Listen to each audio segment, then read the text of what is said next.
New at 4, we're less than a week away from the 4th of July. It's a time when many come together and set off bright and loud fireworks.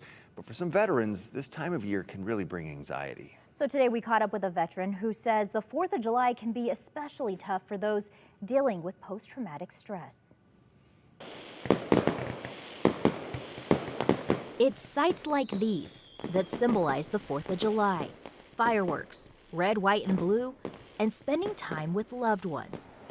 But for some, the sound of fireworks can trigger unpleasant memories. It does affect us. It affects a lot of people. Dan Pugmire served in the United States Air Force.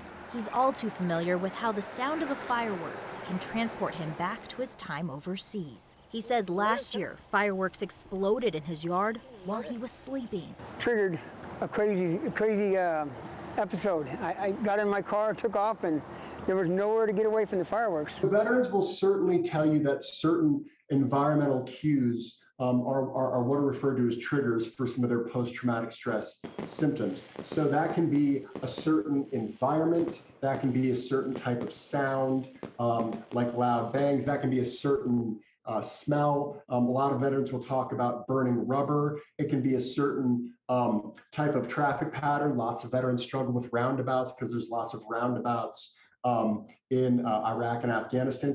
Mark Heine is the chief of psychology at the Boise VA Medical Center. He says post-traumatic stress disorder, or PTSD, affects around 3 to 4% of our population. Veterans suffer at a higher rate because of their exposure to trauma, some of which is combat-related trauma. So if you know a veteran who lives near you, he says the best thing to do this 4th of July is be predictable and let them know what time you plan on setting off fireworks.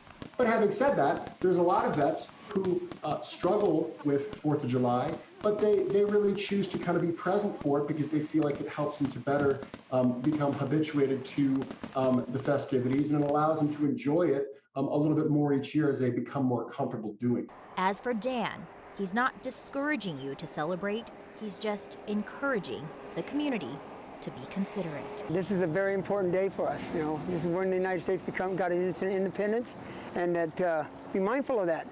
There's a lot of people that lost their lives for their freedom.